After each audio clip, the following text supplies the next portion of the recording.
So before we get started, I just wanted to take just a minute and a half, thank MediaPost, thank the sponsors for putting on this event, right? It's always great, not because the content is great, it is.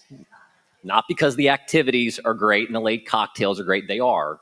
But more importantly, we all get together and we get to see the challenges and the hurdles that we're all facing. And, over our breakout sessions and, the afternoon activities yesterday, I saw that. Like, we're all dealing with the same thing. And when it comes to AI and machine learning, it's no exception, right? So as we were preparing for today, I thought, how do we take AI and boil it down into 20 or 25 minutes? So kind of zoomed in a little bit. I like to try to simplify stuff as much as possible. And admittedly, I'm not an AI expert, and I don't think anybody in here is. That's the fun part. We're figuring this out as we go. So 2 areas that we're going to focus on today, and then we'll get into the questions. The first is really the part of it that's making lives easier, supposedly, and that's the robotic process automation side of it. And it's just taking those mundane tasks and making them easier. The other is the intelligence side, intelligent process automation. That's more the predictive AI, really just making all of our media smarter. So those are the 2 areas we're going to focus. We're going to start on the easier section, the robotic side of it. I think you just made their eyes glaze over already. I know. Oh, I know. I tried to be quick. I hope that was quick enough for a prelude. All right. So from your guys' agency's perspective, are you digging into this side of it to make process simpler? And if so, how are you using it? I'll kick us off. I think the short answer to that is yes. We're all starting to kind of really dip our toes in the water, figuring out what does this mean for our business? How are we doing this the right way without having really any context for like what this is actually going to mean for the next lifetime, future generations? I think that taking it back to like looking 10 years ago, like AI now feels like what digital was like in the early 2000s. And so we're all just shaping it. And I'm sure there will be people in this room later who are, they probably already exist, but like the chief AI officers, So the short answer is yes. Like, we're using what I would call like the low-hanging fruit to start using this to simplify our lives. So even just the platform built in algorithms are AI. I mean, they're making the planner's job easier and not having to do so much of that manual manipulation and toggling and let me go in and fix all these things individually. So a lot of the algorithms that are in place already just within platforms is what I think the easiest kind of step into what is this AI thing we're all doing. We actually were RFPing for a new media planning software this year, and we did look at Bionic, which I don't know if you're aware, it's touting that it's more of an automated media planning tool. And as I was seeing it, I was like, this would have been super helpful in 2005. When I was, creating flowcharts for Pepsi, and you have very easy overarching goals, and you're going to buy X amount of TRPs that are going to deliver this amount of reach, this amount of frequency, et cetera. That would have been much more meaningful to me when the media world wasn't so nuanced. Like, what we do on a day-to-day basis, there's so much behind, what is this vendor actually delivering for us? What's their reason to believe, et cetera, that it's very difficult, I think, for AI to do that from a process standpoint. And so not to bash it, I think that it has a role, but it feels like it doesn't really check many of the boxes that we have to like navigate on a day-to-day basis. Yeah, without bashing, is anybody here from an AI platform, sales platform? I think that we're dealing with the same thing. It's like we get into it and we're like, there's way too many nuances to what I do on a daily basis to actually have this be helpful for me, especially from like a cross-channel perspective. So like I'm planning traditional and digital media. And so it's like some of these things can be very friendly for digital only plans, but we were like, how am I ingesting the, hundreds of billboards that I have placed across? It's not working for that. It's not a catch-all. It's not I have not found, and if anyone has anything to explore, happy to hear, but I have not found that perfect solution yet. Yeah, I think that's where I was headed was our majority of all of our plans, 90% of our plans are all completely holistic.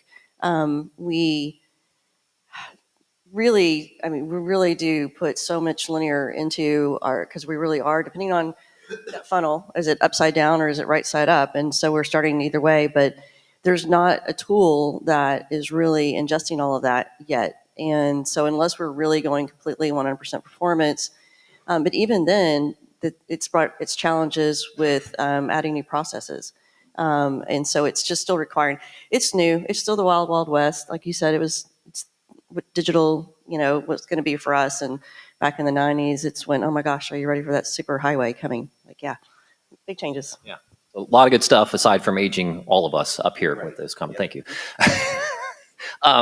Definitely. And I would echo that. I think the challenges that I've seen as well is for digital, yes, a lot of great tech that's out there. When you try to pull in the linear side, it definitely becomes, I think, a challenge. I do hope that we get there at some point. And I agree with you, Brad. You look back to 2005, those platforms that do exist that are automating this front end process, let's call it, I do wish they existed, managing RFPs and proposals and all of that. So I think we're heading in a really good direction. It was a simpler time.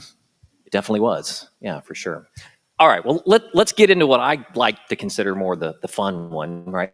The predictive, the generative AI, the stuff that's really, really, really exciting. So this is the intelligent side of things. And I'm just curious from you guys, as the tools that you've looked at and the processes that you've done, where do you see the biggest opportunity today? Because let's admit, this area, like I was talking to somebody at over drinks last night, and I said, when it comes to AI, it's not really new. I mean, we talk like it is, but dynamic creative, and I mean, it's been around for a long time. So where do you guys see the hot spot like right now in your agency? I think for us, a lot of it is data interpretation, taking large sums of data and being able to condense it into, some workable nuggets. It's allowing us to take a lot of the heavy lifting off of spending so much time, siphoning through a lot of those layers. But I think that almost creates another problem because you're then having to, we have to talk about privacy. We have to talk about all the risk of AI. And, is my client comfortable with this? No, of course not. So how do you blind the data? How are we taking the steps to do that? How are we setting it up on the front end to make sure that it's safe to put it into the algorithm? And so for me, like I work for an independent, and so I don't have, some type of enterprise AI system that was built just for our team where we can disclose private information. So that's definitely a struggle. But at the highest level, I think that's an easy way for us to kind of start saving time, let the planner do what they're good at, which is being strategic. And like, I almost don't even like calling us planners and buyers anymore. Like we're all strategists. Like it's like, that's not all I do. So I think that giving the human more time to do the things that the human can do and can good at, removing those biases, and then letting the AI do a lot of the manual, tedious work as it pertains to the data.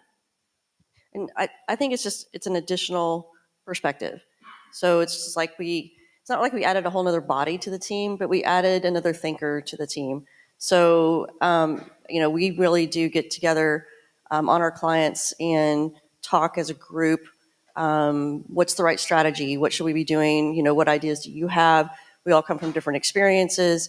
And so for us, it would be, well, okay, what does AI say? And it's nice. But we think about it. We look at what was ingested to get it to give us the answer back.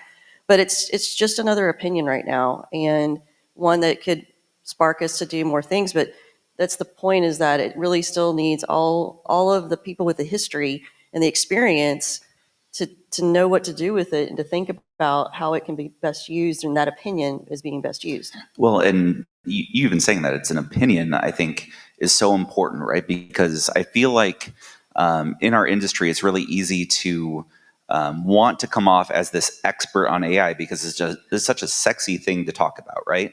And then it's also, I feel you can swing in the other direction and like you can bash on AI because that's cool too, right? And where I found is like I want to work with people who can prove to me very quickly how AI is actually elevating their product. And so so we use Viant as our DSP in house, and one of my favorite parts of my job have been meeting with vendors. Some of them who are here, like Cognitive, Gum, who are very easily able to tell me, here's exactly how AI is elevating what we're doing. Here's how AI is reading not only what's on the page, but is able to, ingest the pictures from the video, the sound from the video. I joke, but it's not even really a joke, that for one of my like Zen DMO clients, I could actually go and target videos that have birds chirping, and then air our CTV spot after that, because I could get very geeky, but the bottom line is they have proven something to me that AI is doing something meaningful, and then I can actually take that and use it, which is really cool. So, Brad, I know you work a lot in the digital space, programmatically specific. Brad and I have something in common. Many years ago, our unofficial title was digital guy, right? Sure, there's a lot of you guys in the room and gals. So, fundamentally, with programmatic, have you seen? I mean, I know there's a lot of changes out there, but where have you seen the biggest changes? Recognizing that in programmatic, right, the whole fundamentals of the bidding process, the creative, like, where have you seen the biggest shift over the last few years? Well, where I think the shift needs to go is that we stop using the same metrics for success. So I love that, we have these huge brands, Mattel and Hasbro, that are having back and forth conversations in front of us about how difficult it is to track and how difficult it is to actually show meaningful results against their campaigns. And what I'm seeing is that AI is learning to where you should be able to start to have a model where you can get kind of a base foundation of what success should look like for your campaign. And then you can actually see some incrementality, through different algorithms, methodologies, that could, in my opinion, change how we think about your normal ROAS metrics. And instead of being ROAS, it's now incremental ROAS. And so there's tons and tons of nuance. I will say this was kind of funny. I asked AI before this meeting, I was like, I am struggling with SPO in my DSP because I have to use acronyms. We're in media. And I asked, like, what vendors are best to handle SPO. SPO is supply path optimization. So all of your made for advertising sites with all of these, 20, 30, 40 ad calls, we want to remove those. It recommended Media Math to me. And for those of you who don't know, Media Math famously went bankrupt last year because they had accumulated so much debt that they couldn't pay off, and is no longer a thing. Well, I mean, they were acquired by Amphibian, but that just goes to show, like, AI is not current, yeah, and they don't understand the nuance that we do on a day-to-day basis. Yeah, it's this concept of, like, we have to manage the machine or the machine will manage you. And that sounds kind of scary when I say it like that, but like, it's going to take over the world. That's the fear, right? But I think it's again this thought that, like, there still has to be a human, like, who understands the biases of the algorithms that we're using. So it's like, it reminds me of, like, the Google and Performance Max conversation. It's like, you have to have an understanding of the guardrails and the biases that the algorithms have to be able to interpret it and applicably put it to use effectively for clients. And so that has been personally, like, a big struggle on my end, is, like, how are we training, like, this next generation of buyers and planners and agency folk to understand that, like, a lot of these, like, generative AI tools are echo chambers. Like, they're just spitting back out to us, like, what we've already, like, fed into it. And so how are we removing that bias to actually get down to the nitty gritty good insight? And that has to be a human that interprets that. Echo chambers that are looking at facts, like Media Math is still a great DSP. And a couple of points, you talk about the machine, right? So it's a tool. That's all this is. It's a tool. It's another research we're getting for free or subscribing to. It's another data point. And to your point about what it's spitting back out, I mean, there was an article just in Media Post a couple of weeks ago talking about that AI, are we losing our critical thinking, right? So there was a great article because that's what's happening in training the younger ones. They aren't going through all the critical thinking and the processes of how to solve those problems, that if you're sitting down with a client one-on-one and they're asking you, well, what do you think? Here's the situation, here's what's going on. You need to be able to talk to them about possible solutions, and you don't have 5 seconds to go, excuse me, let me plug this into my AI tool and tell you, here's what it's going to say. You need to be able to think on the spot. You need to know. And if we don't train our junior folks coming in, then they're not going to know how to do that as they get older, and having to talk with CMOs. Yeah. So my summary of just going back just a little bit there, we always have a phrase, don't set it and forget it, right, with media. And I feel like sometimes with AI, it may be easy to say, AI's got it under control, set it and forget it. You can't do that, right? So, all right, let's shift gears here just a little bit from that, and let's kind of zoom in on the structure side. Brittany, you made a comment a few minutes ago about, not having planners and buyers being more strategists, and I couldn't agree more. But the reality of it is many of us as agencies, we still do have planners and we still do have buyers. Now, I know each one of your agencies are probably structured a little bit different. Curious, with AI and with everything we've talked about, platforms and process and machines and all that, are you seeing a shift in how planners and buyers, assuming they are still separate, are you seeing a shift between that? Part A and part B is, do you find it taking less time or more time? That's tough. I know that I've gotten responses or proposals sent over to me to kind of review before we send off, and I'll look at it and I'm like, did you use ChatGPT for this? And they're like, go back, fix it. Like, you can tell, you can always tell, like, whenever the outputs are produced by that system. So there are very prescriptive ways that I think that we can teach them to ingrain this into them. And so I really am seeing a lot of applications on this from the creative side on my team. So it's how can we ideate around ideas? It's like, yes, we're artists. Like I loved that earlier, that we can use it in our benefit, and that we can give it these ideas and let us give us variations, and we can save so much time by getting this kind of like working starting point. But then how are we then carrying it across the finish line? So I see that there's a lot of applications from it on my team right now, more so from the creative side than there is from the media side. But that's just because it's a little bit more cut and dry. Whereas like for media, it's like, I'm sure there's an infinite number of possibilities that I can essentially use AI to integrate into my day-to-day, but I just don't know what those things are yet. Like, I don't know what to look for, other than like some of the tools you mentioned, Brad. So it's trying to figure out, like, when is this something that like we need to be spending time on, and where is this something that maybe I can find a way to optimize this, and then like what tool or what thing can I look for to do? So it's very much a learning on my end right now. So Kalyn and Brett, I'll come back to you with that question, but since you brought up creative, Brittany, yesterday's breakout table that was over here that Yvonne was leading, the question came up, like chicken or the egg, right? Is it creative first or is it media first? We've all had that question over the years. We all have our own opinion. I'm curious from your guys' perspective with AI and with the whole shift, both media and creative side, what are you seeing at your agencies? Are you seeing creative come to the table with the ideas and media having to build around it? Or media audience driving where the creative needs to go? It better be both. I mean, That's what I was gonna say, honestly, too. I mean, it's there's not much more to say about it than that. Like the best agencies I've worked at, and I would say my current one is one of them. You are constantly coming with ideas back and forth, and honestly, I feel like we're using you tested the AI stuff early on. When ChatGPT came around.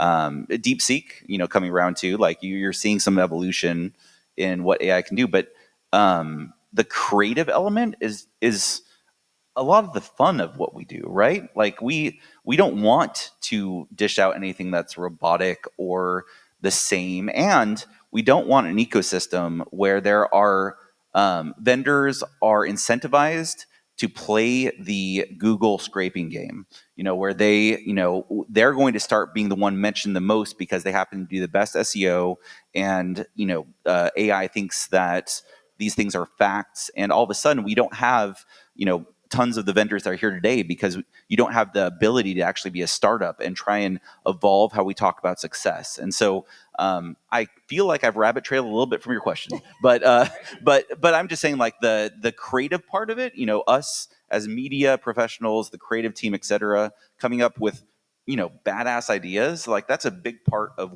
why we go to work. Yeah, Kalyn, any thoughts? So we're media only.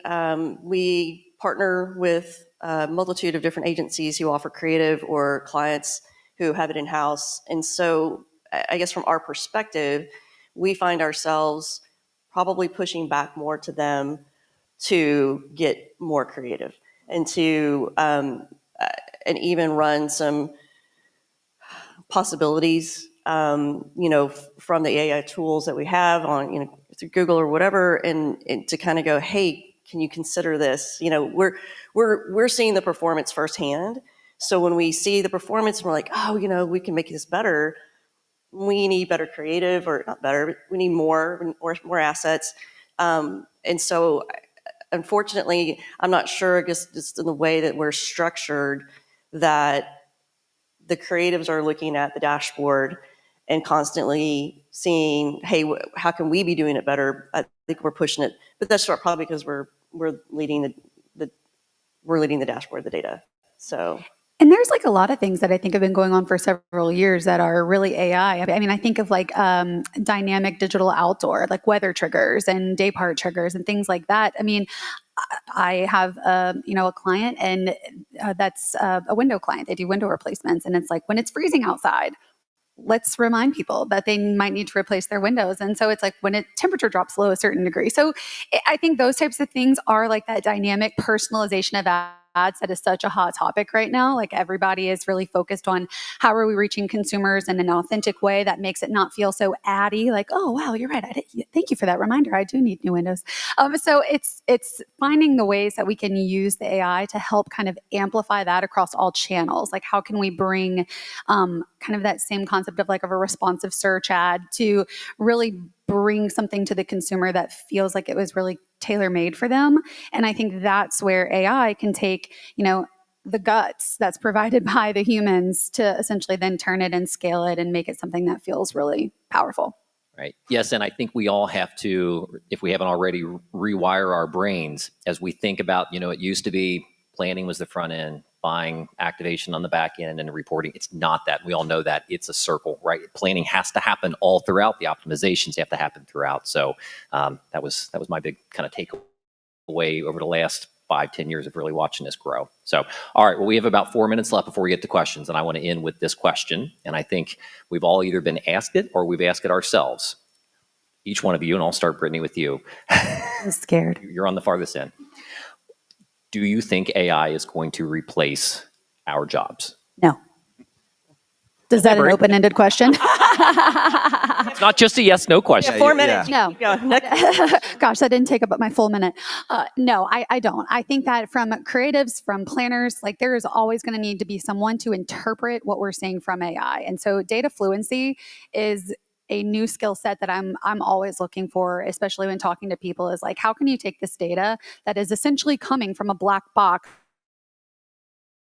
where the providers of that data is telling me like, oh, trust the algorithm. Like, oh, like that goes against every bone in my body. Like, I want to know what's in the algorithm. Why is it showing this ad? Why is it optimizing to this point? Like, I need to know more. And so the person has to be on the other end of that to make sure that things are still staying on track as it relates to business objectives.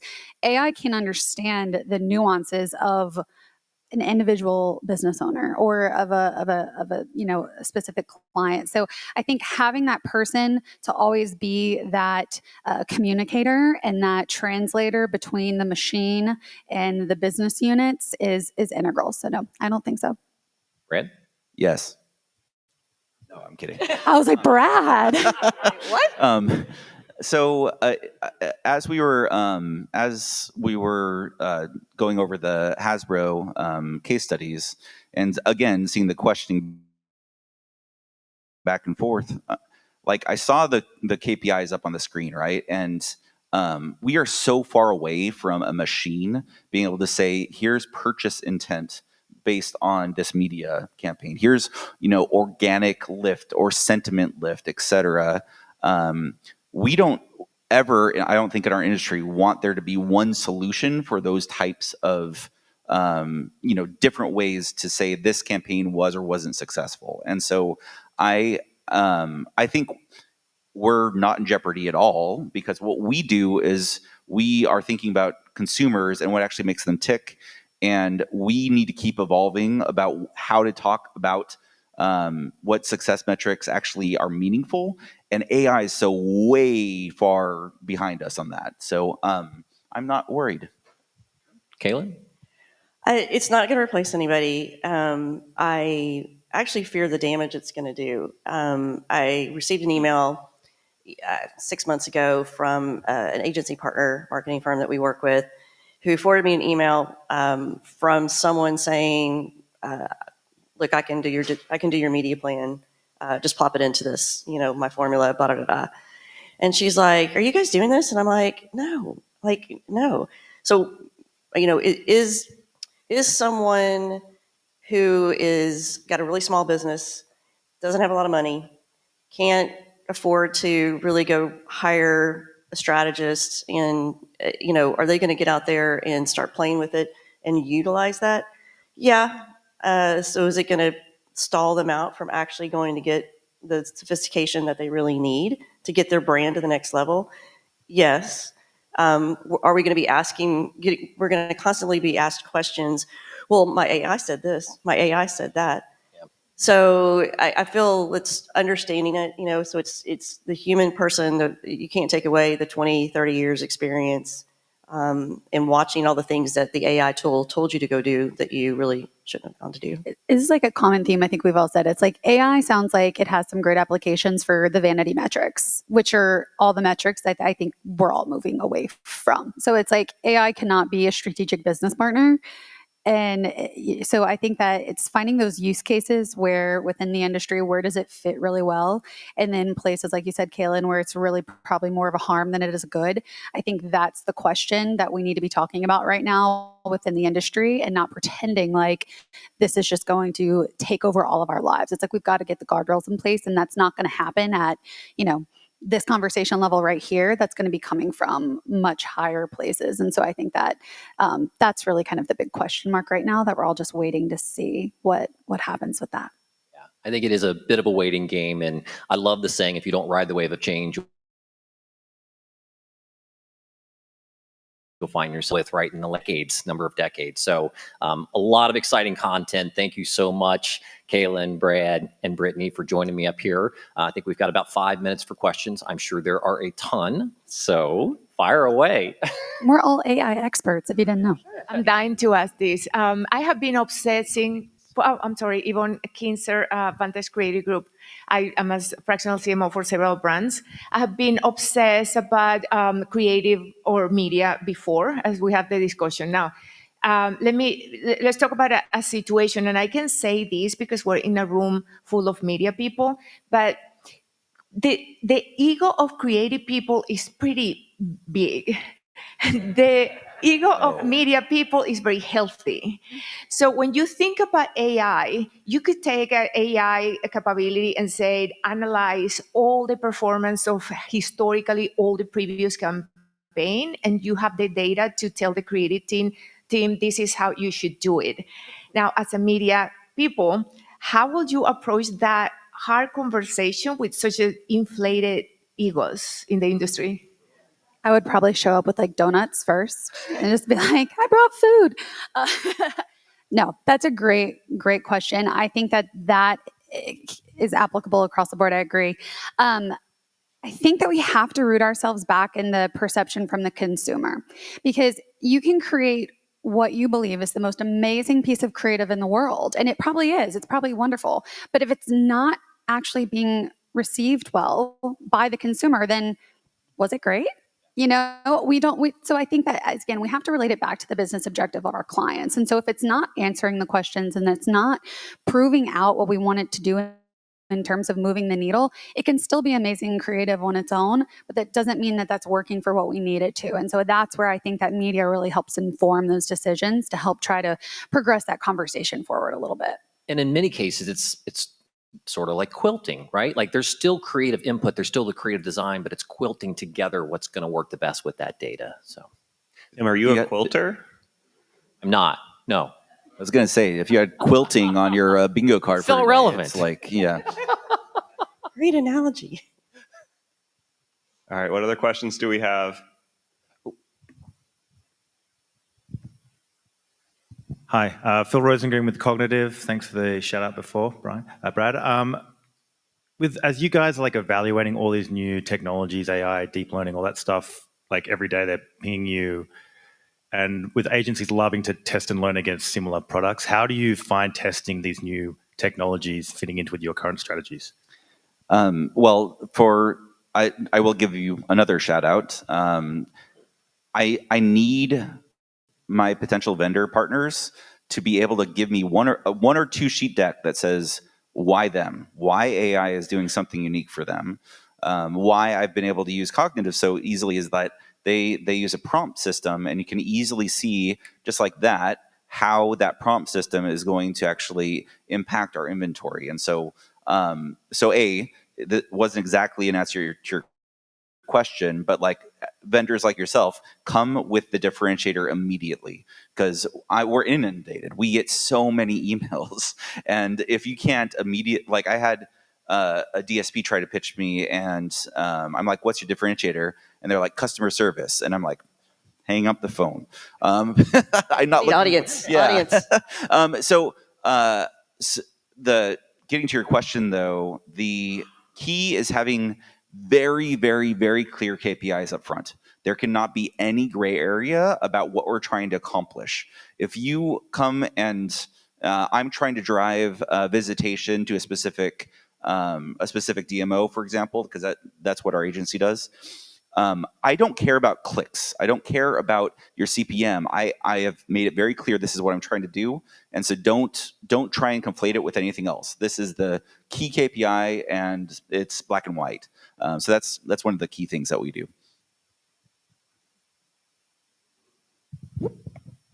All right, Tim, Kalyn, Brad, Brittany, thank you so much for the time. Good. Thank Thanks, you. everybody.